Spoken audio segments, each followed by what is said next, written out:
passe pendant ce premier quart-temps où globalement le RMV a pris énormément de points, on n'a pas assez marqué.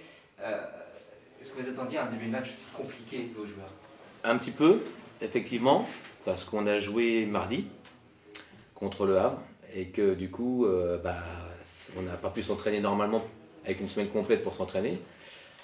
C'est aussi un peu normal parce qu'on a essayé de préserver au maximum nos cadres de façon à ce qu'ils puissent démarrer les matchs correctement. Et après, c'est vrai qu'Antibes, au début, a trouvé des tirs et les a mis surtout. Et donc, ils ont tout de suite surfé sur un nuage. On n'était pas mauvais, c'est juste qu'eux étaient vraiment en grande réussite. Donc, pour autant, les garçons ont réussi à ne pas paniquer et à rester très solidaires, quand même, et à ne pas rester dans les pattes. Il y a certainement d'autres équipes qui auraient plongé, là où les gars sont restés ensemble et ont quand même continué à suivre le plan de match. On s'est ajusté un peu aussi, mais ils ont quand même continué jusqu'à la fin d'y croire et ils ont été très bien récompensés. Et ça s'est vu tout de suite d'ailleurs dans le deuxième quart où globalement en fait c'est quasiment l'inverse, c'est l'opposé quoi. Qu'est-ce que vous dites à vos joueurs à ce moment-là? Vous êtes convaincus qu'ils peuvent remonter cet écart qui paraît impossible à remonter quoi? La première chose que j'ai dit dans le vestiaire, dans le speech d'avant-match, c'est s'il y en a un qui ne croit pas qu'on va gagner ce soir, je veux qu'il sorte de mon vestiaire. C'est ma première phrase. Ma première phrase, c'est ça. Et donc, je leur ai redit. Je leur ai dit, on va gagner ce match. Mais il faut juste qu'on mette nos tirs ouverts, parce qu'on a trouvé des bonnes situations de tir dans le premier quart-temps, qu'on n'a pas mis. Ils ont pris le rebond, ils ont couru, ils ont trouvé un petit peu d'euphorie avec Anthony Hurley, qui a mis ses tirs. Et donc, du coup, l'écart a enflé. Et en deuxième mi-temps, on est redevenu un peu plus adroit, en se faisant peut-être un peu plus de passes, en faisant voyager la balle encore un petit peu plus. Et on a trouvé aussi en Pierre-Etienne un bon relais sur ce deuxième carton, ce qu'il a été excellent sur ce carton-là, sur d'autres aussi, mais sur celui-là aussi. Et donc voilà, je pense que c'est la victoire de caractère. Si certains doutaient encore du caractère de mon équipe, je pense que là, il n'y a plus à en douter du tout. Hein, je crois qu'ils ont montré, même en sous-effectif, même avec des blessés, même avec des Covid, même avec des gens en moins. Quoi qu'il arrive, il y a toujours une façon de gagner un match. Et les gars l'ont prouvé brillamment ce soir et vraiment, ils m'ont rendu très très fier. La défaite, justement, mardi contre le Havre, est-ce qu'elle avait fait mal dans la tête? C'est la Coupe de France, c'était quand même un derby contre le Havre. Est-ce que ça a fait mal à l'effectif? C'est pas celle-ci qui nous fait mal. Enfin, qui nous fait mal. Les défaites, si ça fait mal, c'est un peu idiot. C'est normal que ça fasse mal. Mais les défaites, elles sont là pour qu'on apprenne. Donc, c'est surtout celle de Nancy, moi, qui m'embête. Pas par le contenu, parce que j'ai trouvé que le contenu du match de Nancy avait été très bon aussi. Mais seulement, on avait manqué d'essence et j'étais triste, mais vraiment triste au fond de moi-même pour les joueurs, puisqu'ils avaient tout fait pour remporter ce match. Ils avaient été brillants aussi. C'est juste qu'à la fin, il n'y avait plus d'essence et il n'y avait plus de lucidité. Et c'est plutôt celle-là que je veux retenir, parce que je crois qu'on aurait mérité repartir avec une victoire aussi de Nancy. Et aujourd'hui, on sera à 2-0, malgré, il faut le rappeler quand même, tout ce qui nous arrive. Et la deuxième phrase qui était dans mon SR, c'était « il n'y a pas de victime ici ». On n'est pas des victimes. On est joueurs de basket, on va jouer à 5-5 et on va tout donner. Alors ils ont été au-delà encore de mes espérances, je ne dis pas qu'ils m'ont surpris, parce que je sais que c'est des bons gars et des gars de caractère et des winners. Mais voilà, et donc pour revenir à ta question, c'est vraiment celle de Nancy, où je trouve que le groupe n'a pas été récompensé de tous ses efforts, sachant que ça faisait déjà 3 semaines qu'on s'entraînait à 8.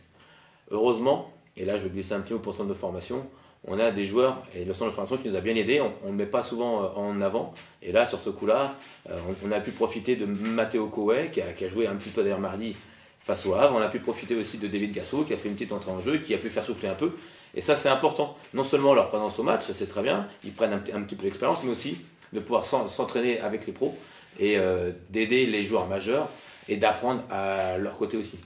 Vous dites, malgré tout ce qui vous tombe dessus, en plus, maintenant, il y a un couvre-feu qui va arriver. Qu'est-ce que ça change pour le Rouen Métropole Basket? Ce soir, c'est peut-être le dernier soir au Kind Arena avant une longue semaine.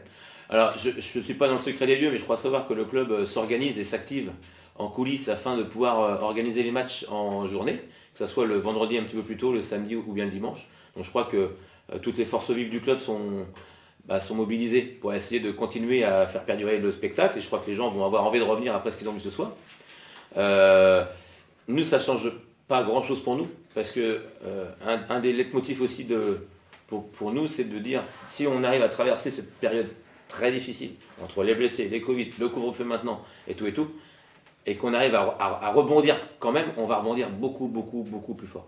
Et donc quand tout le monde va revenir, on va être plus étoffé, on va pouvoir aussi s'appuyer sur d'autres pistons, et ça va nous rendre encore plus fort. Donc je dirais que dans l'adversité, il faut faire montre de courage et garder le cap. Quoi qu'il arrive, on garde le cap. Et c'est ce que les joueurs ont fait, et vraiment, je leur dis tous les jours, c'est un plaisir que de les entraîner, parce que même s'ils font des erreurs, il y a toujours de la bonne volonté et vraiment beaucoup de courage. Donc, sur le plan sportif, ça pourrait se transformer en quelque chose de positif presque. Peut-être, qui sait, parce que quand on arrive à se sortir d'une telle impasse, ou dans une telle difficulté, tout le monde a tendance à penser, voilà, ça va être très dur, ils vont prendre, surtout après le début de match, vous l'avez vu comme moi, c'est très compliqué. Eh ben non, au contraire, ça renforce le caractère et ça montre tout le caractère. Tout ce que les gens, ils ont. Le basket, c'est la tête, le cœur et puis un petit peu plus bas. Et cette équipe-là, elle a montré qu'elle avait du caractère. Et c'est ce qui m'intéresse le plus. Alors le caractère, des fois, quand vous avez des gens qui ont des forts caractères ensemble, ça fait des étincelles. Mais à la fin, c'est toujours pour la même chose. C'est que les deux, ils veulent gagner quand même. C'est juste qu'ils ne se parlent pas toujours pareil. Alors je parle de ça parce que dans mon équipe, j'ai des joueurs qui ont du caractère. Mais c'est ça ce qu'il faut retenir. Sans caractère, on est plat. On ne gagne pas des matchs avec des gentils garçons.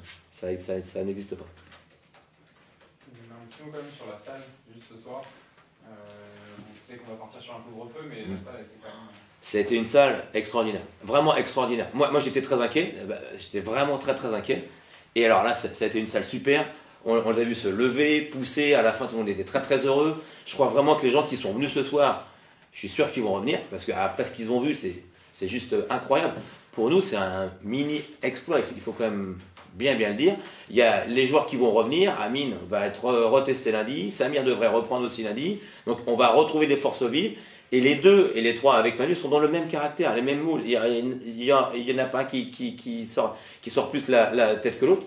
Et donc, avec toute cette équipe-là, ce qu'ils ont montré ce soir, les joueurs qui vont revenir, on a vraiment besoin d'encore plus de notre public, parce qu'on a montré ce soir que même dans un petit comité, c'est un peu the place to be ici, parce que il se passe des choses. Il se passe des choses et c'est de l'excitation et c'est de la ferveur.